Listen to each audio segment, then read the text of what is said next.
तो इन्वर्टेड है means upside down है। Try to obtain the image of the flame on the screen. For this move the screen till a sharp image of the flame is obtained. Make sure that the screen does not obstruct the light from the candle falling on the mirror. In this, real or virtual is the same size of the flame. तो कैसी image I है भाई हमारे पास, बोलो। पहले में क्या आ रही है हमारे पास, इन्वर्टेड। अब क्या किया हमने, अगर कैंडल फ्लेम को नजदीक लेके जाएंगे तो कैंडल फ्लेम का साइज हमें क्या दिखाई दे रहा है, लार्ज। ठीक है, large in size.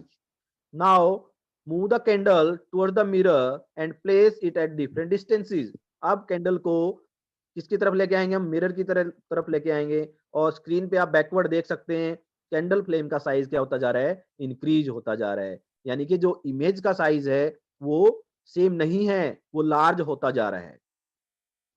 Try to obtain the image on the screen. Record your observation. Is it possible to obtain the image of the screen when the candle is too close to the mirror?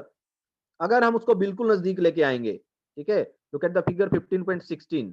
क्या अब पीछे screen पे कोई image बनती है, no. अब वो mirror के अंदर बनेगी। और मिरर के अंदर आप ध्यान से देखिएगा कैंडल फ्लेम कैसी दिखाई दे रही है हमें, इरेक्ट। कैसी दिखाई दे रही है, इरेक्ट। और साइज जो है वो लार्जर है। बिल्कुल वैसे ही कंपेयर कीजिएगा, जब हमने स्पून को नजदीक रखा तो हमारा फेस लार्ज साइज में दिखाई देता है और इरेक्ट दिखाई देता है। अब इस एक्टिविटी में भी वही है, candle flame large in size है इमेज जो है, और इरेक्ट है। और इरेक्ट जो इमेज बनी है, क्या पीछे स्क्रीन पे वो बन पा रही है, नो। स्क्रीन पे ऑब्टेन नहीं कर सकते हम। तो फिर से वही बात है कि जो वर्चुअल इमेज होती हैं they could not be obtain on screen. Virtual image को स्क्रीन पे ऑब्टेन नहीं कर सकते, ओनली रियल इमेज को कर सकते हैं। We see that the image formed by a concave mirror can be smaller और larger in size than the object. तो ये एक्टिविटी हमने परफॉर्म की है, इस एक्टिविटी के बेस पे हम कह सकते हैं कि जो इमेज फॉर्म्ड बाय है, कौन बनाता है, कनकेव मिरर, वो लार्जर साइज में भी हो सकती हैं, वो स्मॉलर साइज में भी हो सकती हैं, वो सेम साइज में भी हो सकती हैं। So concave mirror, smaller size, larger size, the image may be real और वर्चुअल। तो जिस केस में हम देखते हैं फर्स्ट और सेकंड केस में स्क्रीन पे इमेज को ऑब्टेन कर सकते हैं तो कैसी बनी, रियल। लास्ट वाले केस में हमने देखा स्क्रीन पे इमेज नहीं बनती है तो कैसी इमेज बनी, वर्चुअल। तो ये थी बेटा image formed by a concave mirror. अब पढ़ते हैं uses of concave mirror. Next आपका ये टॉपिक बनता है what are the uses of concave mirror. तो इसमें हम यही डिस्कस करेंगे। Concave mirror are used for many purposes.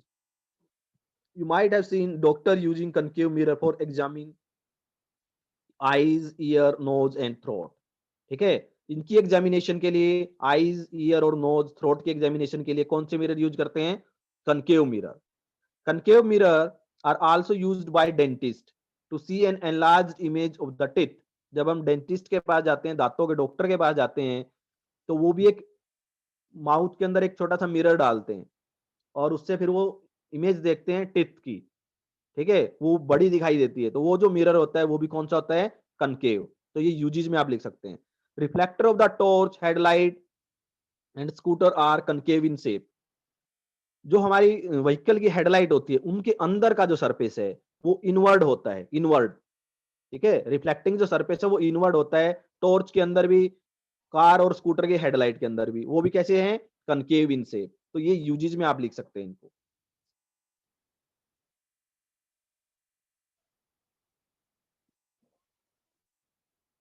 Bhujo observed his image in a shiny surface of the bell of his new bicycle.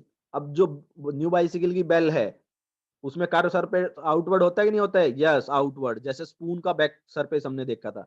He found that his image was erect and smaller in size.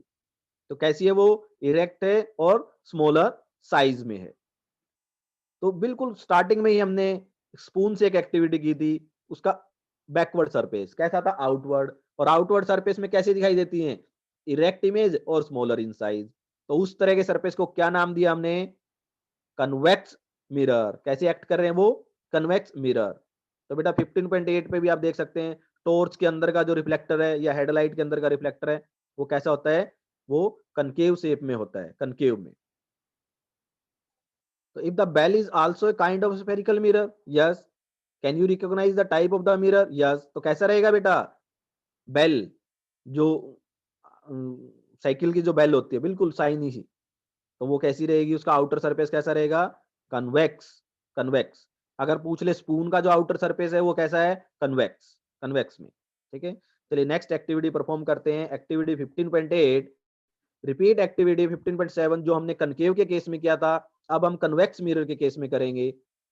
In place of a convex mirror record your observation. अब बिल्कुल वैसी ही observation लेंगे, image formed by convex mirror. Could you get the real image at any distance of the object from the convex, क्या किसी भी उसमें आएगी। Did you get an image larger in size than the object, क्या larger size में आएगा, बिल्कुल नहीं आएगा बेटा। जब हम कन्वेक्स मिरर का केस लेंगे, जैसे हमने अपना स्पून का केस लिया था, बैकवर्ड जो सरफेस है, जो सरफेस आउटवर्ड थी, उसको आप फेस के नजदीक रखें या फेस से दूर लेके जाएं, हमेशा ही आपको स्मॉलर साइज की इमेज दिखाई देगी और इरेक्ट इमेज दिखाई देगी। तो जो इरेक्ट इमेज होंगी उसको हम स्क्रीन पे नहीं ले सकते। कौन सी होंगी वो, वर्चुअल इमेज होंगी। तो कन्वेक्स मिरर के केस में हम लिख सकते हैं साइज हमेशा स्मॉलर रहेगा ऑब्जेक्ट से, किसका, इमेज का। तो image size always smaller than the object size, और हमेशा ही इरेक्ट रहेंगी, और इरेक्ट इमेज जो होंगी they could not be obtain on screen. तो कैसी इमेज रही, वर्चुअल इमेज। तो कन्वेक्स के केस में हम लिख सकते हैं वर्चुअल इमेज बनाते हैं, इरेक्ट इमेज बनाते हैं, स्मॉलर इन साइज इमेज बनाते हैं। सो अब इसके यूजेस भी हम लिख सकते हैं, कौन कौन से रहेंगे। Can you recognise the mirror used as the side mirror in automobile, उस पे आप इस तरह से टच भी करके देखना, आपको उसका जो सरफेस है वो आउटवर्ड दिखाई देगा। साइड जो रियर व्यू मिरर होता है, चाहे वो बाइक है, स्कूटर है, कार है, तो कौन सा मिरर हम वहां पे यूज करते हैं, कन्वेक्स मिरर यूज करते हैं। These are convex mirror. Convex mirror can form image of the object spread over a large area, बहुत ज्यादा दूर तक का एरिया की इमेज वो बना सकते हैं, इसीलिए उनको साइड व्यू मिरर की तरह यूज करते हैं। ये क्वेश्चन भी बनता है कि क्यों हम कन्वेक्स मिरर यूज करते हैं, क्योंकि उनका सरफेस जो है आउटवर्ड होता है, और उस आउटवर्ड सरफेस की वजह से वो लार्ज एरिया को कवर कर सकते हैं। So these help the driver to see the traffic behind them, पीछे की जो ट्रैफिक है उसको देखने में वो ड्राइवर की हेल्प करते हैं। इसीलिए हम कौन सा मिरर यूज करते हैं, कन्वेक्स। तो ये बेटा आज के टॉपिक थे जो इंपॉर्टेंट टर्म की फॉर्म में भी आपको लिखने हैं। तो कौन कौन से टॉपिक थे मैं रिकैप कर देता हूं। फर्स्ट आपका रहेगा spherical mirror, then type of spherical mirror, concave mirror, convex mirror. Then है आपका image, real image and virtual image, और उसके बाद है uses of concave mirror and convex mirror. और उसी के साथ साथ जो डिफिकल्ट वर्ड हैं वो जरूर आपने लिखने हैं। उसमें आपका रहेगा erect, then inverted, erect means up, right up, up side up, inverted में अप साइड डाउन। ठीक है, then lateral inversion, lateral inversion word आपका आया था। लेटरल इन्वर्जन में क्या होता था, change of left side into right and right side into left, और वो किसके केस में होता था, प्लेन मिरर के केस में। तो ये आप कर सकते हैं। ठीक है बेटा, ये टॉपिक आपको रिवाइज करने हैं, और आपके पेज नंबर 179, 180, 181, 182 और 183 को रीड करना है आपकी बुक के अंदर से। Have a nice day. Rajan sir, Rajan sir.